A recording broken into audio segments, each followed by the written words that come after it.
I really want to thank all of you for coming online, and of course, those of you who drove here in person. I know the effort involved to be here physically. I know the effort involved to be here spiritually. So, thank you for showing up.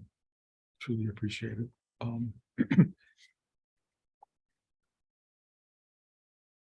It's funny because in a way this is an occasion, and in another way it's really just another day.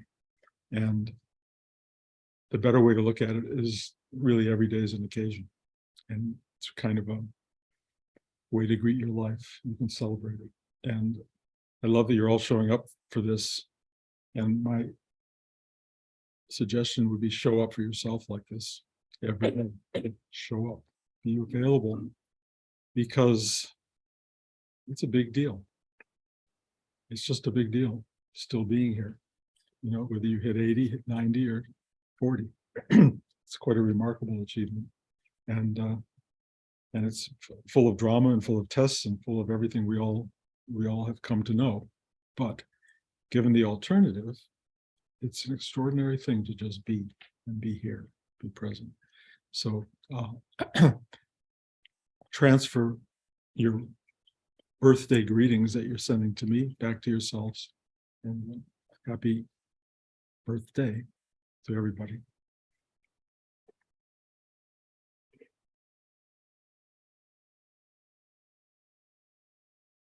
The best greeting one can ever get, truly, is from oneself. And you may not think of it as a greeting because it's so familiar and so common to just feel the warmth and the embrace of your own being. But trust me, it is a hug. It is a gathering around. It is a celebration of you and who you are. And meditating, sitting still, going in, opens the doorway to the cosmic hug, if you will, the extraordinary sense of being welcomed into time and space. And it goes on all the time. It's never not there. The only thing that's not there is our attention, which is always everywhere else, everything everywhere, all at once. It's all out there. So what we're trying to do is make this part of it. Excuse me. Try to feel that there is a inner greeting that is as dynamic, as beautiful, and as welcoming as the outer one, often more so, more predictable, more accessible than anything else, really, as long as you make the effort. So take this moment, this is the moment, and welcome yourself inward, welcome yourself home. First of all, I really, really want to thank everybody for being so kind and generous and sweet and remembering my birthday, including my kids who got me the balloons, and for being so generous with your love and your greetings and kindness. Thank you.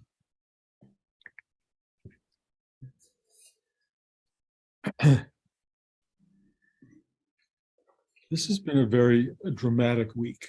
And so going with the flow of my life of drama and making a career out of drama, I share all with you kind of what's been going on so it can be put into context. Of course, this is my 80th birthday, which is very significant to me.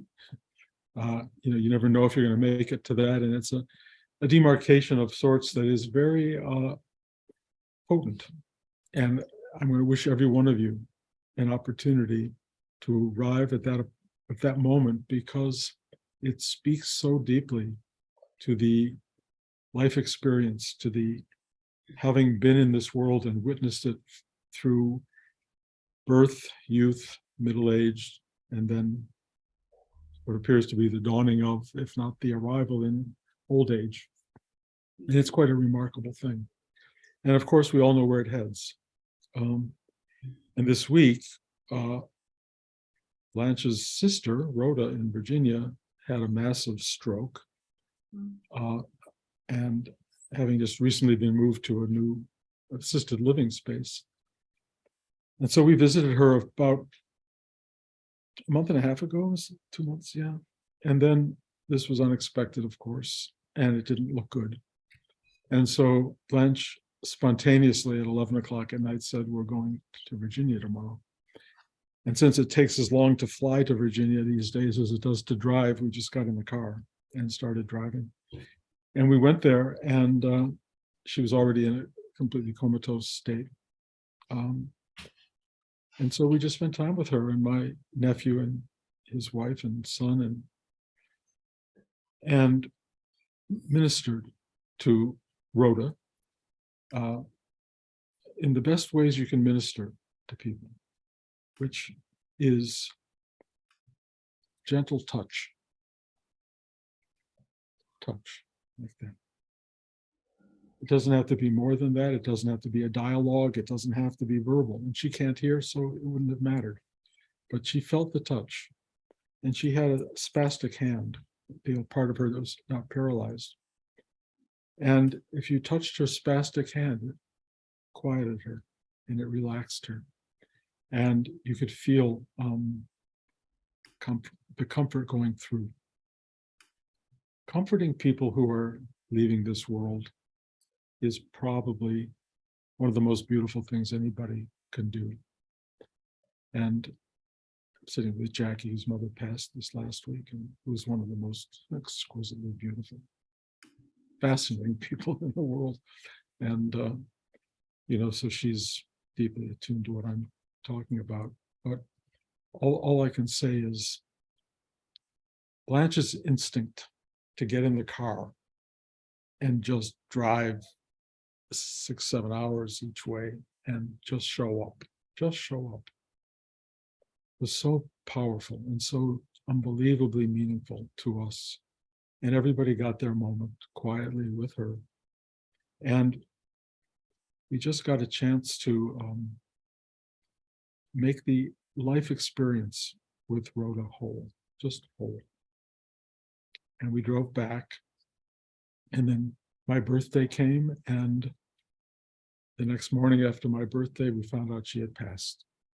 And so the poignancy of the departing from this world and entering the doorway to that departure at the age of 80 is really potent.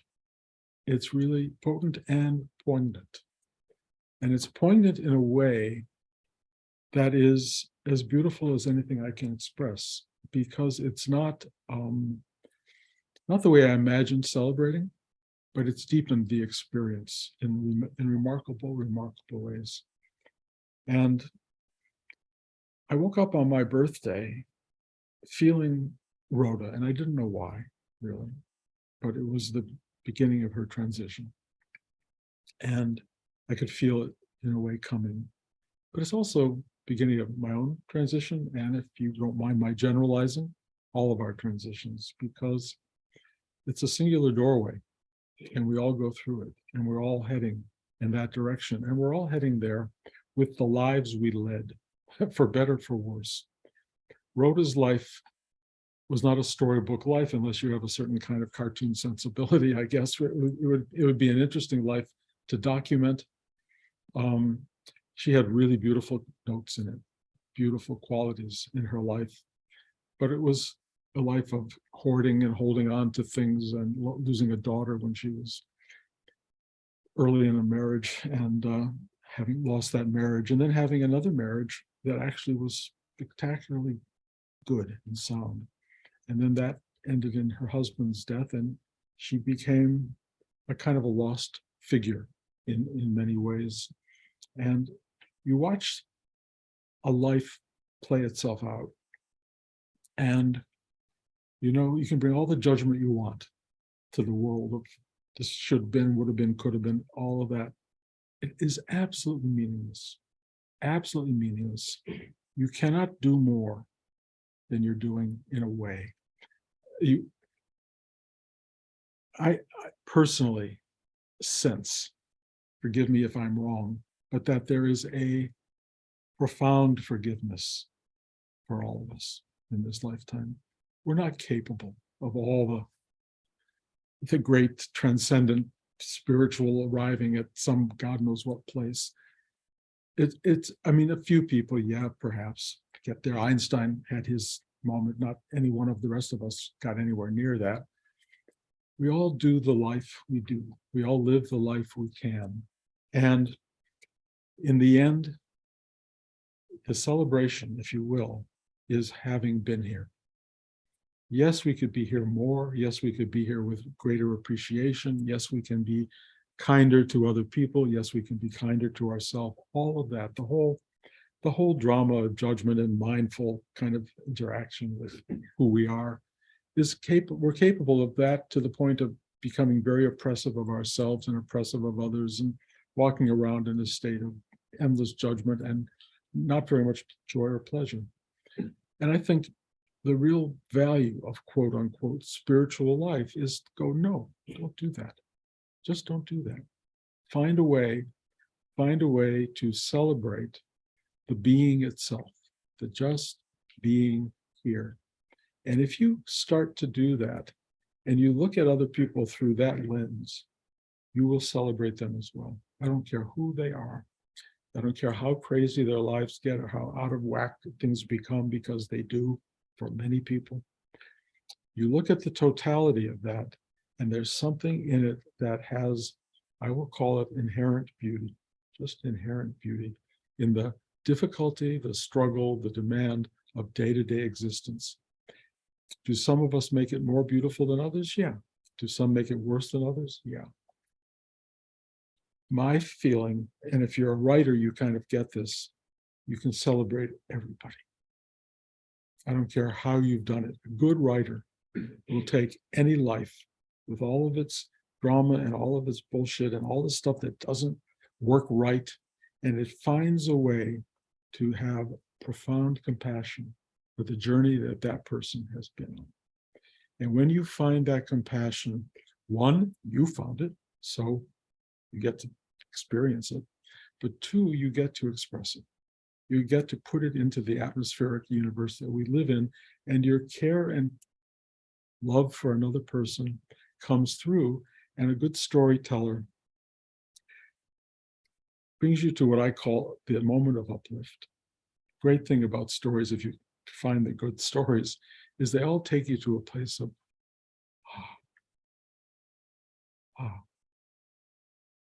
And it doesn't matter how it played or how it worked.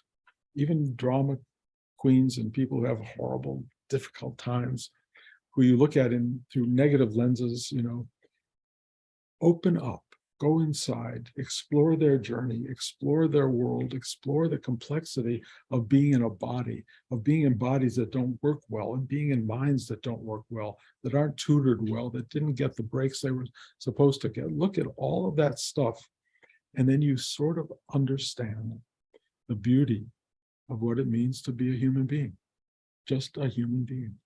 And the spiritual quality of this, which we're trying to do in this gathering that we have, the spiritual side of it is what I would call learning to appreciate. Just learning to look at it through the eyes of someone who goes, to be uplifted by any story in front of you, around you, in the newspaper, wherever it goes. Now, I know there are certain stories you go, not sure I can appreciate that story. And usually stories that can't be appreciated are stories that have no visible redemption. Nothing, there's no moment of somebody going, oh. And there are people like that. We've all met them. They're not going to get there in, of course, this is the Buddhist idea, in this lifetime. They're going to have to come back and figure it out another time. So the story doesn't end well necessarily, but we know those people. You can look at them and go, bad choice forever. I mean, maybe you can go back into the very core moment and go, there's a reason for all that, and just go, okay. But some people you can't do that with. but most people you can. And I would suspect most people that you guys know, that we all know, are worthy of redemption, worthy of love, worthy of celebration. And there is something to say about arriving at the 80th year of a life, of which a few of us here have done. And it's a transitional moment.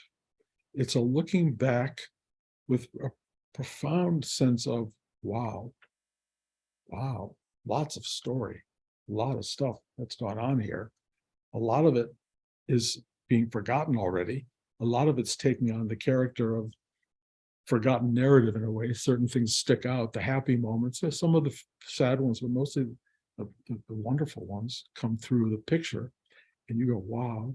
And then there's the looking forward, which is to the impermanence of the journey. And the poignancy of that is so potent.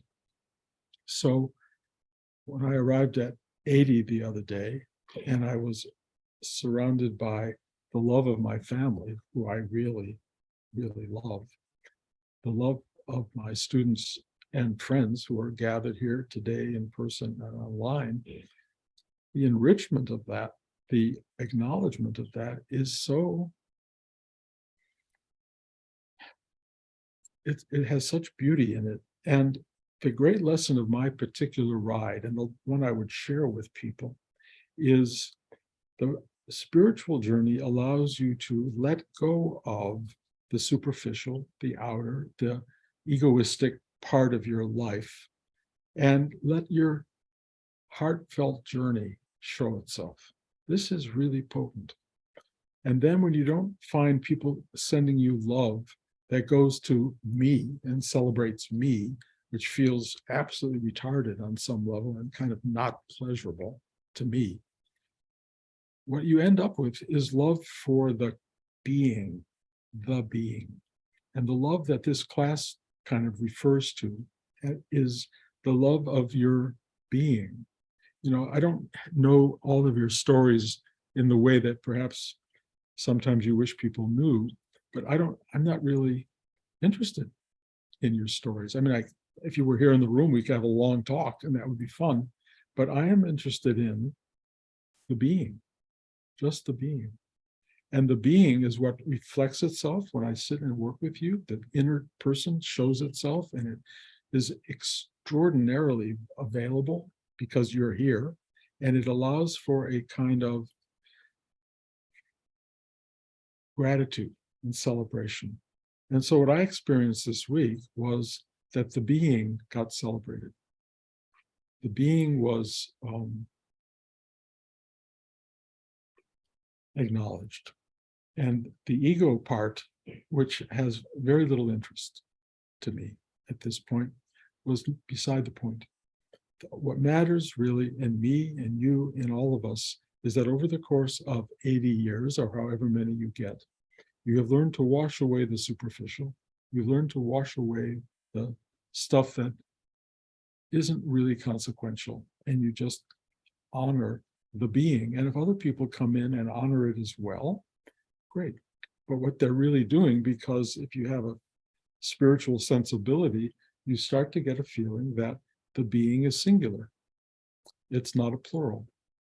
The being that you celebrate in my 80 years is you, is your own being, because it's our being, it's our collective being.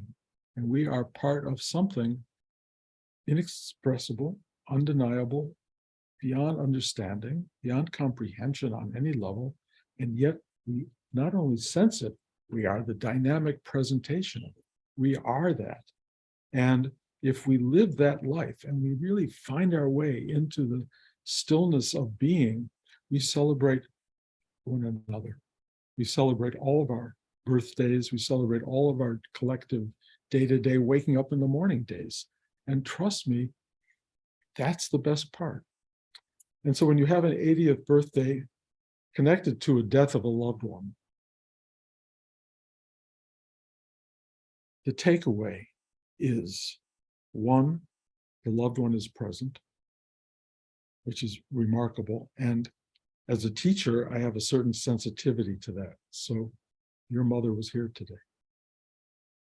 Your mother was here today. Your sister was here today. The feeling was so potent, I cannot tell you. The arrival of people being present at a death is really surprising. And when Jose died, and I gave a talk about it a few weeks ago, he stayed around for well over a week. He just hung around. And what Jose did, because he was such a joyous entity, he just kept saying, it's beautiful, it's joyous, it's wonderful, it's really wonderful. He just kept all day long. He was just, and Rudy said, when someone dies, your job is to send love to them. He was sending love back here. I don't know why. He was so unbelievably joyous. And I'm getting that sense from other, when your mom came through, the continuity of being was so potent, so powerful.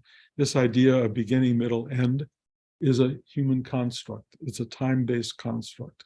It is not what we imagine. And we who imagine it are impermanent. So the thing itself goes on beyond the we that thinks it knows. When they wash away the body and mind, which is exactly what will happen, this other thing will, I'm saying, forgive me if I'm wrong, but it will be present. And it will be present in a way that is beyond our understanding. But if you have a spiritual life and you've begun this digging process and you start to look into your own mortality, you will also begin to sense a little bit of your immortality. And it's really remarkable. It's really, truly remarkable. You are a blessed being on a blessed journey. Trying to understand that journey is hard, but when you get to be 80, the perspective is huge. You are standing on the edge of the Grand Canyon and you're looking at the whole thing. You're not just looking at, at the supermarket down the road. You're getting a really big picture. And you look at that big picture and go, this is pretty amazing. This is pretty astounding.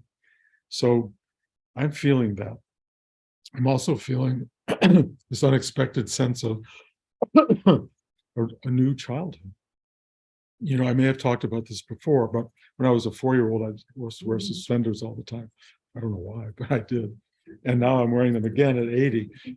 And it really is like, I remember that. I remember that. I'm walking down the street with my suspenders and going like this, actually, as a kid. And it was really beautiful. And the feeling of renewed childhood is a surprise to me. Whether it'll be there next week, I don't know. But if it is, I will share that with you. And if it's not, back to the drawing board. It's the same old, same old. I mean, essentially, every day we wake up to this, whatever it may be. We wake up to it. Sometimes it's a beautiful configuration. Sometimes it's got problems in it, and you never know what you're going to get. And you never know when the phone's going to ring. It's usually going to be your brother, in my case. But there's always a kind of a dynamic of flow and not flow. That's the way it is. Some things are like perfect. Sometimes you're at that red light longer than you ever imagined you would be sitting at that red light. Sometimes the people in front of you are being really understanding and kind. Sometimes they're not. You don't know what life is going to do. But you do know that you as this deepening and opening entity is an observational space that witnesses it all. And you can do it without judgment, without reactivity, without thinking how it's affecting you. You can just be there for it. Just be there and show up in this incredible, naturalistic, real, spiritual, material way and just go, yeah. And that yep is not condescending. It's not a condescending yep. It's an acknowledgement of this is what is. Yep. I mean, again, when the phone rang just during teaching class, it was like the old me would have gone, why did I forget to turn off the phone? And why are they calling? And why is it that person? I mean, I have all those issues, but they're really not there. They're really not there. It's just, of course, just of course. I have this new Apple Watch. And so when I had this moment of Kriya experience, with Dan over here, it determined, I guess, that I'd fallen in the shower or something. So I wanted to make sure I was all right. It's kind of a protection, and it's kind of the most foolish thing ever, but it's part of the life we now inhabit. All of us are living this life. And I guess if there's a singular message to being 80, it's try to pretend every day that you're 80. Try to wake up every day and have a perspective that gives you that dimension, that makes you look at your life as like I say, looking at the Grand Canyon. It's a big journey that you're on, that you have been on, and that you will be on until you're not. And then when the closure comes, which it will do, hope and pray, ideally, that someone like Blanche will say, we need to go see this person. We need to go see you. We need to get in the car now and go and be with you. Hopefully, you will find people come to be with you. People who will be there, hopefully doing it right, but chances are no, it'll be like the phone ringing in the middle of your dying, that kind of thing happens, but you'll have the wherewithal inside to go, I'm attended to. They are present. People care.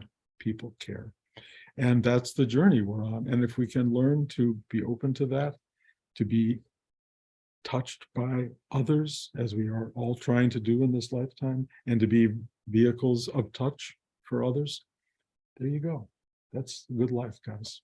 That's a really good life. And it all comes to one thing in the end, which is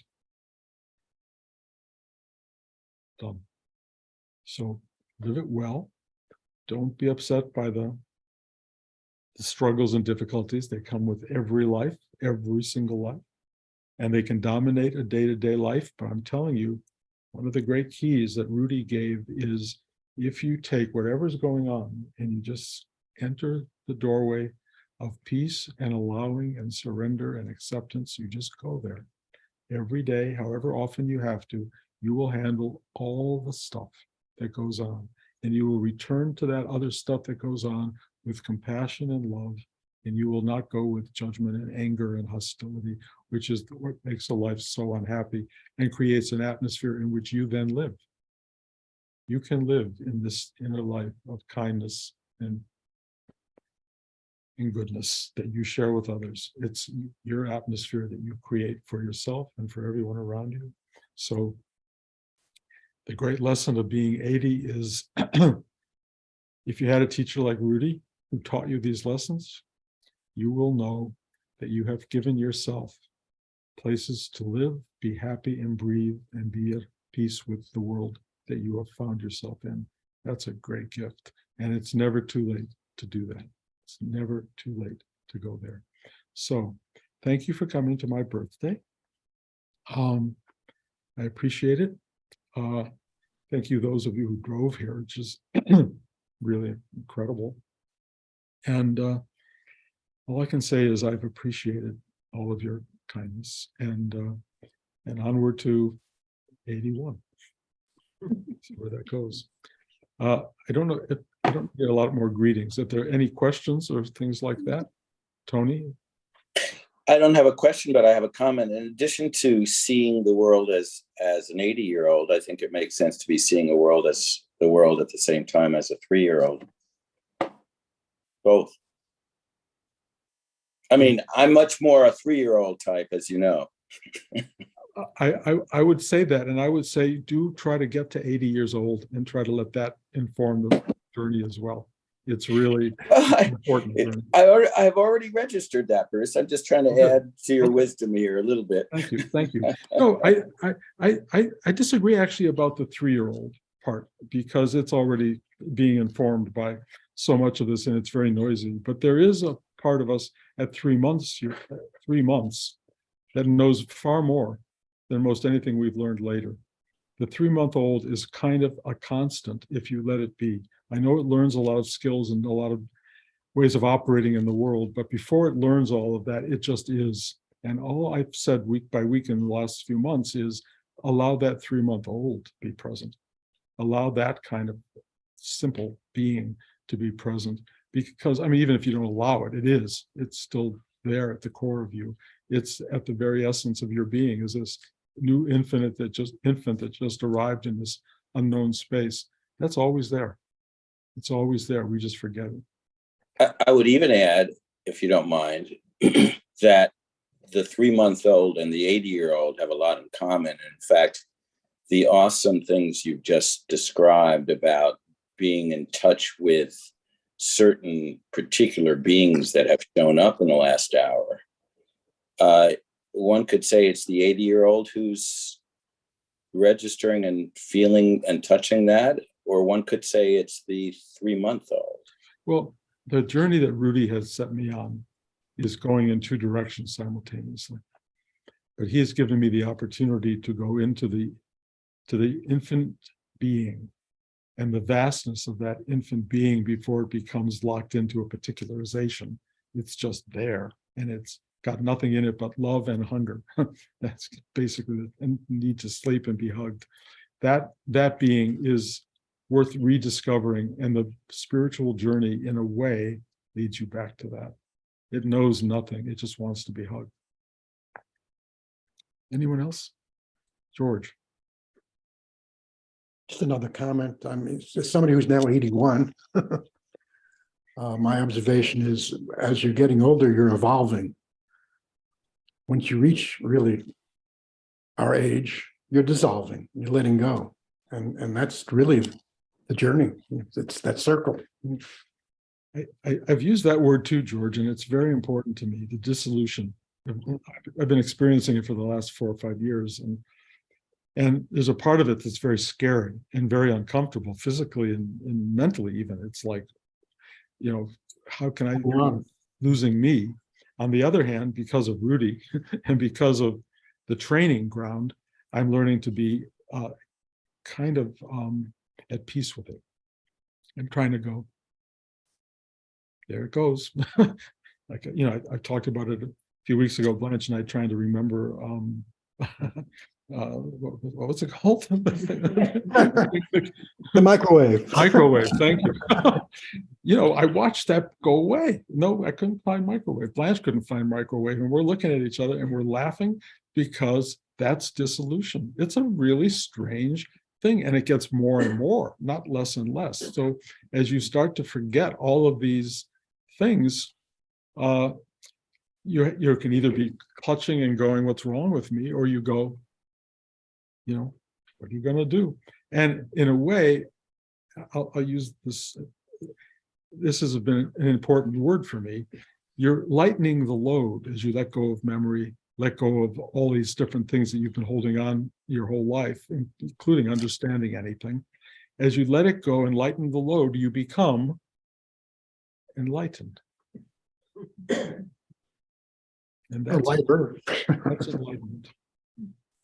So we're all on the road to enlightenment if you let it go. If you're holding on and you're packing it away somewhere and trying to keep it going, good luck. You won't win in the end. In the very last moment of existence, they take it all away. If you haven't learned at that moment to go, fare thee well, it will be unpleasant. It's a hard ride. I mentioned Jacob's ladder. You want to see somebody going through the ride of trying to let it all go. That's the Bardo experience of having to go through this drama as you're falling apart and being disintegrated. You're doing all that work all at 1 second in a way, or a timeless moment of death. Do it now. Plus, the nice thing about doing it now is it makes for a much better ride. It's much sweeter. It ain't perfect. Still got pain, still got suffering, but you'll react to it differently. That's all I can say. And so from George and I, and Mary and a few who have already hit it, and Blanche, who's coming up fast with this 80-year-old, and Dale, God knows you're the teacher of all of us. Dale's got what, 87? Am I right? 87 years, or is it 88 now? I'm not 89. Okay. And the most peaceful, joyful, open-hearted being I have come across, and one of the greatest teachers. So if you find somebody who's of that age who can still have love and joy in their heart and care for 5 children and grandchildren and parishioners and all the various people that Dale takes care of in this lifetime, you learn from those people, and that's what we're here That's what we're here for. So again, I know I have another screen which I'm not looking at. I don't know if anybody's on the other screen that's needing to say something. You all look good. Okay. Right. Could I say something, Bruce? Yeah, sure. Go ahead, David. Happy birthday. And I was thinking, I was recalling Rudy at one point commenting on in a teaching I recording that working from a certain depth, like one day could be like experience like an entire lifetime. Okay. And then another teacher of mine was kind of recommending a contemplation where every day when you wake up in the morning, you feel like, oh, I've been born. And then in the evening, now I'm dying. And so every day it's kind of become, you kind of can experience as an entire lifetime. So in that sense, like I was thinking, happy 29,202 lifetimes, Bruce. It's very strange, honestly, Daniel, that I am experiencing something like that. It's the collective and it's the singular, but it's happening in ways. I mean, I don't know how to talk about it really, because it is so enriched and vast and beautiful and unknowable on every level that trying to give it words makes it's a little bit foolish. But it is when the depth of truth, whatever truth is, hits you, and it's not discernible and you can't put it into words. When the depth of truth hits you, and it's taken me 80 years to arrive at an access point to that truth. When it hits you, it is humbling is the wrong word, although it is humbling. It is to feel that connected to something so vast and so beautiful and so real and so based in love and based in nothingness, and to have all of it come at you with nothing reacting to it as I want this and don't want that, but just kind of looking at it and going, thank you. That's the teaching. For me, it's all come down to thank you all day long. And I know that sounds stupid, but I cannot tell you how many times those words and those feelings and that projection comes out of this body. And that is something I wish for everyone I know. And the only thing preventing that is our brain and our closed heart and our lack of intuitive knowing. And that's just from a lack of practice. Do the practice, do the work, go inside and do this work. And you'll have exactly what I'm talking about. It's not meant for people, just me. It's for everybody. It's for all of us to have this. And if I had the brilliance and the genius to be able to implant it in everybody, I would do that.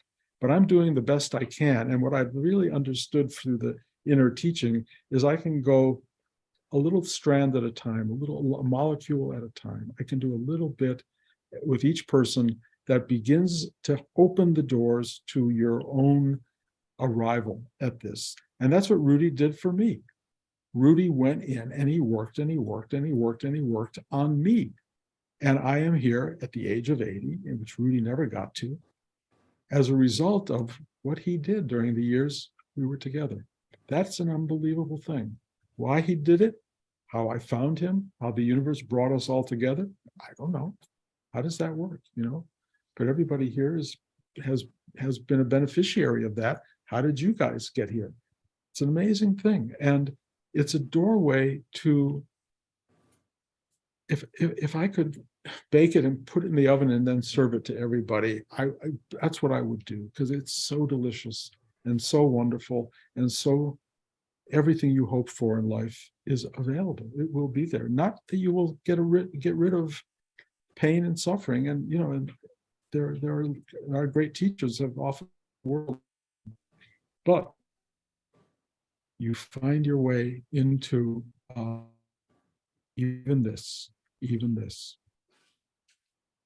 and you'll be an extraordinary soul. You already are extraordinary souls. I'm not looking at anybody on these screens or sitting in this room is not an extraordinary soul. You may not know that, but the mere fact that you're even hearing this kind of teaching is really remarkable. Not many people are hearing this. We have a big world out here. How many people are diving deep into the unknown and finding anything let alone something that supports them and lifts them and carries them through their life. It's an extraordinary thing. Anyway, I do go on and on. So it is, if we're all okay, I'm gonna say farewell. I'm having one brief thought. I have to think about it this week, which is possibly combining East Coast and West Coast classes every week and stop having one or the other. And, you know, and letting you just come, because I can handle 2 screens, and that appears to be what it is, you know. So let me think about it, and I'll let you know. But if that's the case, then you won't get an invitation every week unless there's something saying don't show up.